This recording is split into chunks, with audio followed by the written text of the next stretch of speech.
चौधरी विकास पटेल। धन्यवाद संचालक जी। आज के कार्यक्रम की अध्यक्षता कर रहे आदरणीय मातंग साहब, अन्य सम्मानित अतिथिगण और सामने बैठे साथियों, 2019 के लोकसभा का चुनाव आने वाला है। तमाम दलों के लोग सभाएं कर रहे हैं, तमाम दलों के लोग आप लोगों के बीच में जा रहे हैं, लेकिन ये समय है कि हम लोगों को देश की परिस्थितियों के बारे में आकलन करना जरूरी है। देश की परिस्थितियों के बारे में सोचने की जरूरत है कि आज हम किस दौर से गुजर रहे हैं। साथियों, आज अगर हम देश के हालात पर नजर डालें तो हमें यह दिखाई देता है कि लाखों की संख्या में इस देश में किसान आत्महत्या कर रहे हैं। अगर हम देश की परिस्थितियों पर नजर डालें तो हमें दिखाई देता है इस देश का जो नौजवान है वो इंटर पास करता है, बीए पास करता है, बीएससी पास करता है, टेट पास करता है, पीएचडी भी कर लेता है, बड़ी से बड़ी डिग्री ले लेता है, मगर बड़ी से बड़ी डिग्री लेने के बावजूद में भी उसको रोजगार नहीं मिलता है। और जब इस देश के नौजवान को बड़ी से बड़ी डिग्री लेने के बावजूद भी रोजगार नहीं मिलता है तो वो नौजवान लखनऊ की सड़कों पर जाता है, दिल्ली की सड़कों पर जाता है और लखनऊ और दिल्ली की सड़कों पर जाकर देश और प्रदेश की सरकार चलाने वाले लोगों को कहता है कि हमारे हाथ को काम दो, हम भी इस देश के विकास में अपना योगदान देना चाहते हैं। जब इस देश का नौजवान अपने हाथ को काम मांगता है तो ये जो देश और प्रदेश में जो सरकार चलाने वाले लोग हैं वो नौजवानों के हाथ को काम तो नहीं देते, उल्टे लाठी डंडे मारकर नौजवानों का हाथ पैर तोड़ने का काम करते हैं। नौजवानों के हालात खराब है, किसानों के हालात खराब है।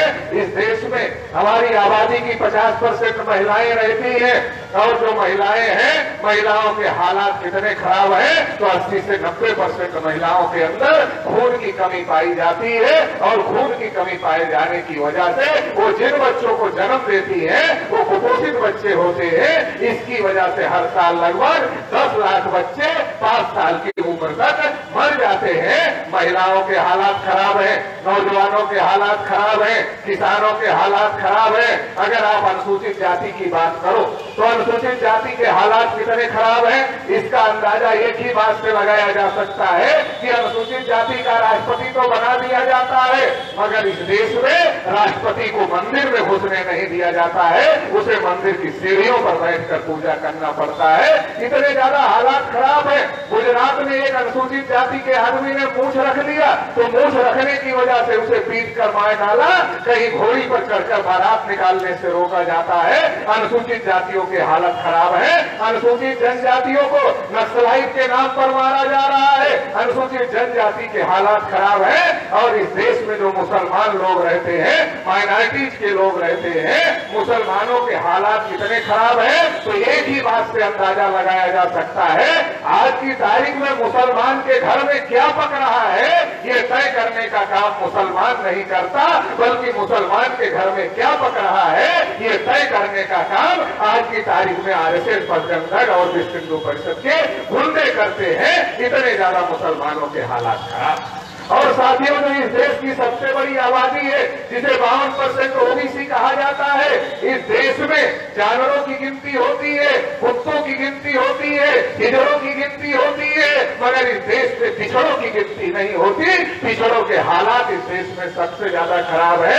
एससी, एसटी, ओबीसी, माइनॉरिटी, किसान, मजदूर, नौजवान, महिला सभी के हालात इस देश में खराब करके रखा गया है।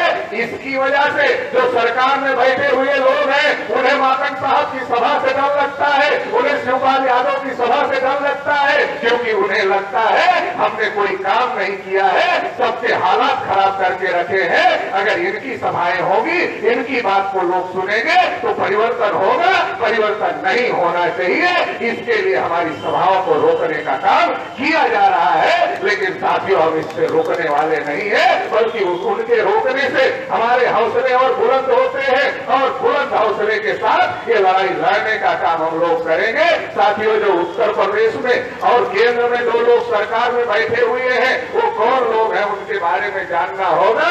साथियों, जब 92 में मंडल कमीशन का फैसला आया, 52 27% आरक्षण दिया गया और 27% में क्रीमी लेयर लगा दिया गया। तो यही लोग थे जिन्होंने रथ यात्रा निकाली थी, राम मंदिर के नाम पर रथ यात्रा निकाली थी, नारा लगाया था रामलला हम आएंगे, मंदिर वही बनाएंगे, तारीख नहीं बताएंगे।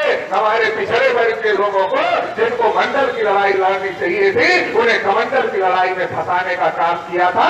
याद करिए प्रवीण तोगड़िया को, याद करिए उमा भारती को, याद करिए कल्याण सिंह को। पिछड़े वर्ग के नेताओं का इस्तेमाल किया और इस्तेमाल करने के बाद फेंकने का काम किया।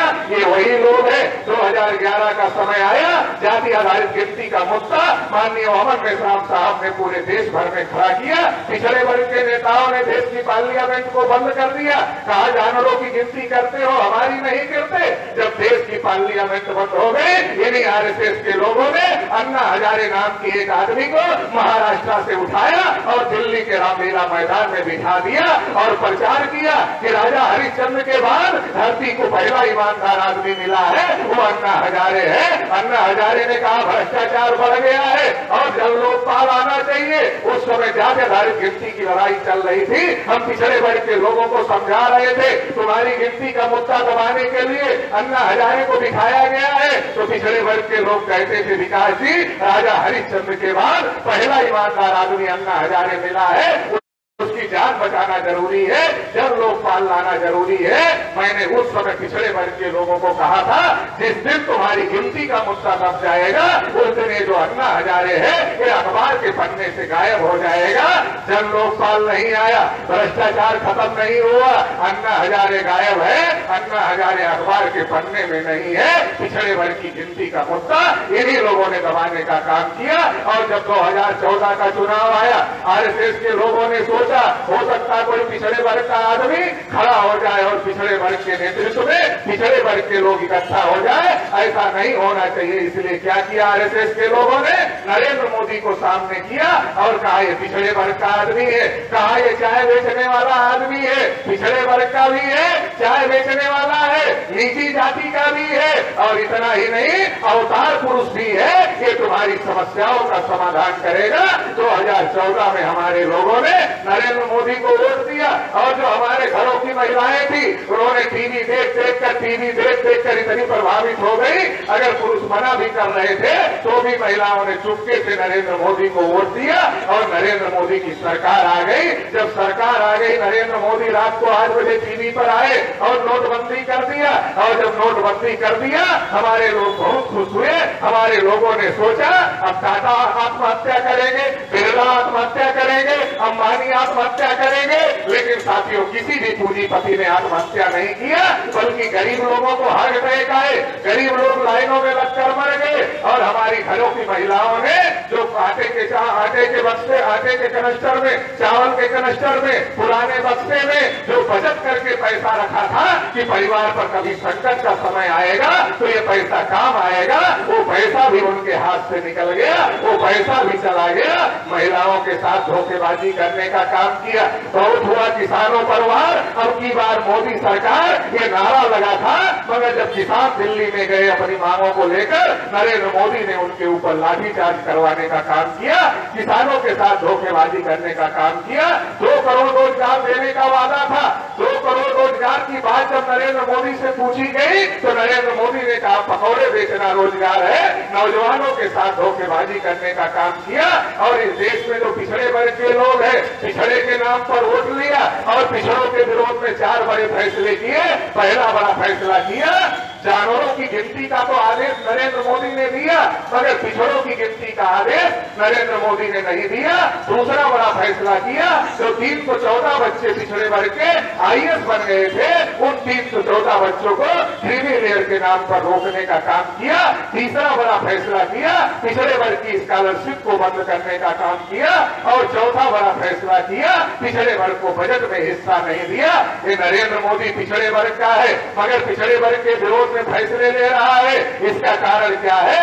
इसका एक ही कारण है, नरेंद्र मोदी मुख नहीं है, नरेंद्र मोदी मुखौटा है। आरएसएस के लोग नरेंद्र मोदी का मुखौटा लगाकर, नरेंद्र मोदी का मुखौटा दिखाकर हमारा वोट लेकर सरकार चला रहे हैं। साथियों, 2017 का चुनाव आया, केशव मौर्य का नाम हाईलाइट किया गया और कहा गया अगर उत्तर प्रदेश में बीजेपी जीतेगी तो केशव मौर्य को मुख्यमंत्री बनाया जाएगा। बीजेपी जीत गई, केशव मौर्य को उप बनाया और उप बनाकर चुप कर दिया, उप बनाकर चुप कर दिया और योगी आदित्यनाथ को उत्तर प्रदेश का मुख्यमंत्री बनाया। और जब योगी आदित्यनाथ मुख्यमंत्री बने, इतने साल पूरे उत्तर प्रदेश में छोड़ दिए, इतने साल पूरे उत्तर प्रदेश में छोड़ दिए। पूरे प्रदेश के किसान योगी के साल से परेशान हो गए हैं। किसानों ने कहा इन सालों का कुछ प्रबंध करो। हमने किसानों को कहा चुनाव आ रहा है, योगी का ही प्रबंध कर दो, सालों का प्रबंध अपने आप हो जाएगा। तो साथियों, हमारे साथ में धोखेबाजी करने का काम किया गया। रोजगार के मुद्दे पर जब योगी से सवाल पूछा गया तो मोदी के भी बाप निकले और कहा उत्तर प्रदेश में कोई लायक नौजवान नहीं है जिन्हें रोजगार दिया जा सके। साथियों, ऐसा ये क्यों कर रहे हैं? क्योंकि ये ईवीएम घोटाले से चुनकर आई हुई सरकार है। इन्होंने ईवीएम घोटाला करने का काम किया है। आजकल चुनाव आयोग के लोग गांव गांव जा रहे हैं और लोगों को दिखा रहे हैं, कह रहे हैं देखो ईवीएम ठीक है। उन्हें कोई आदमी दस्तखत करने के लिए नहीं मिल रहा है, इसलिए वो स्कूल में जा रहे हैं और छोटे छोटे बच्चों का दस्तखत कराने का काम कर रहे हैं। उनसे जब पूछा हमारे लोगों ने ये जो पर्ची निकलेगी इसकी गिनती करोगे क्या?